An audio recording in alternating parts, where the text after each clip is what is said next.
iqiniso elokuthi mina ngumuntu wesilisa angisoze ngavuma ukuthi ngibanjwe inkunzi. NoKaKhiso ngeke ngivume ukuthi abanjwe inkunzi. Mawe yakhe ingane, eyakhe ingane. Mangeyona yakhe, kufanele ngimthole ubaba wengane. Angimtholisi ukuthi ngithi ngifuna azobhekana nomthwalo wengane. Ngimfunela usiko because ingane njengoba uyizele nje izofuna usiko. Manje usiko kufanele silenze endaweni e-right. Ilokho kuphela. Yabona ungakhali. Angizili ukuthi Hayi ukhalelani.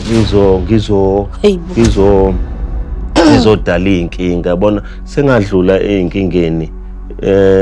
Uma wakho ukhalelani. Maphela. Ngikhalisa ukuthi abazali bami ngibaqambela amanga ukuthi ingane yabani kana akuyona eyalowo muntu. So iyona into engikhalisayo. Awuhleli ngane futhi Sine.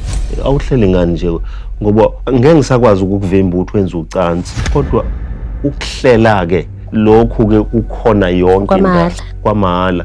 Awukwenza ingane ngoba manje ingane le izoba umsebenzi, izoba umthwalo mama omkhulu.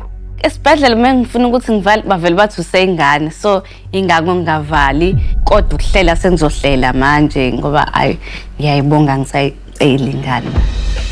Uyazi ukuthi yazi mama everyone uyaphika ukuthi ungiphathe kabuhlungu ngesikhathi ngigula.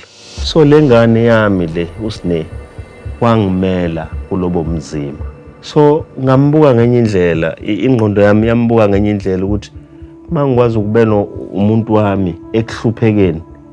So nami kufanele ngime naye kodwa hayi ukuthi angizalele. Yabo into eyinkinga kakhulu leyo. So ngizomnikeza umama imali ngoba ngikwazi ukuthenga izinto.